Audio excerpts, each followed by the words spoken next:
সকলোৱে একেলগে আমি প্ৰতিজ্ঞাবদ্ধ হওঁ যে অসমৰ যিকোনো ক্ষেত্ৰত যিকোনো স্বাৰ্থত আমাৰ অসমৰ সকলো জাতি জনগোষ্ঠী আমি এক কিয় ক'লে আমি অসমীয়া আমি অসমত আছোঁ আৰু আমি অসমৰ অসমীয়া হিচাপে খুৱাই দিয়ক খুৱাই দিয়ক খুৱাই দিয়ক খুৱাই দিয়ক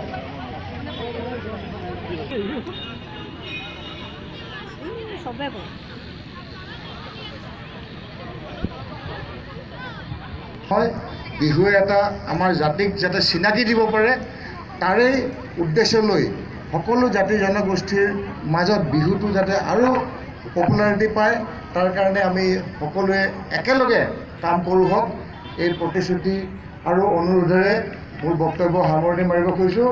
বহুত বহুত ধন্যবাদ। আপোনালোকৰ সকলো অৰ্গেনাইজিং কমিটিৰ দীৰ্ঘায়ু হওক আৰু সকলোৱে সুখে থাকক শান্তিৰে থাকক। এই নতুন বছৰটোত আপোনালোকৰ যাতে সংসাৰলৈ আপোনালোকৰ জীৱনলৈ আপোনালোকৰ সমাজলৈ যাতে এটা শান্তি সুখ আৰু প্ৰগতি লৈ পেলাই আহে তাৰে কামনা কৰি মোৰ বক্তব্য সামৰণি মাৰিলোঁ। বহুত বহুত ধন্যবাদ। জয় অসম। পিছত মোৰ মনটোত অন্য এটা ৰূপেৰে মই আজি নিজক ভাবিছোঁ। অসমক চিনাকি তিনিটা কথাৰে। প্ৰথমটো হ'ল জাতীয় উৎসৱ বিহু, দ্বিতীয় হ'ল ব্ৰহ্মপুত্ৰ আৰু ৩ নম্বৰ হ'ল বিশ্ববৰেণ্য শিল্পী। আমি সকলোকে লগত লৈ যিধৰণে আগবাঢ়িছোঁ, অসমৰ মাননীয় মুখ্যমন্ত্ৰী ডাঙৰে আন এটা কথা বিশেষভাৱে অনুৰোধ জনাইছে।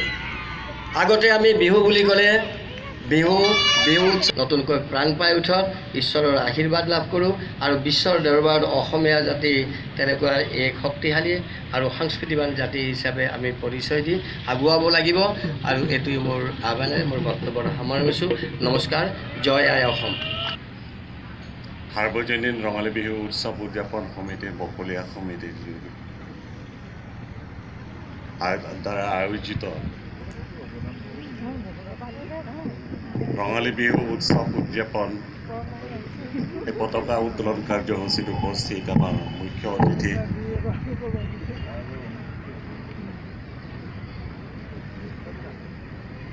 অতিথি ডাঙৰীয়া আৰু লগতে বিশেষভাৱে আমন্ত্ৰিত অতিথি শৰ্মা ডাঙৰীয়া,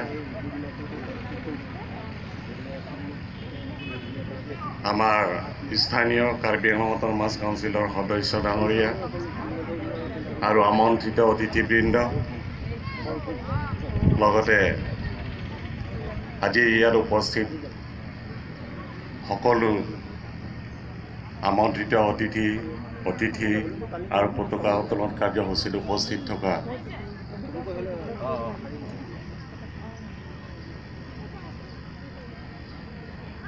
বিষয়ববীয়াসকল,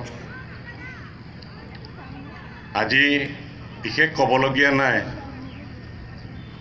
মই কথা ক'ব লাগিব বুলি ভবা নাই আৰু ইতিমধ্যে বহুত সময় হৈছে, গতিকে আপোনালোকক সকলোলৈকে মোৰ আন্তৰিক শ্ৰদ্ধা তথা বিহুৰ শুভেচ্ছা, ৰঙালী বিহুৰ শুভেচ্ছা জ্ঞাপন কৰিছোঁ আৰু লগতে নতুন বছৰৰ শুভেচ্ছাও জনাইছোঁ।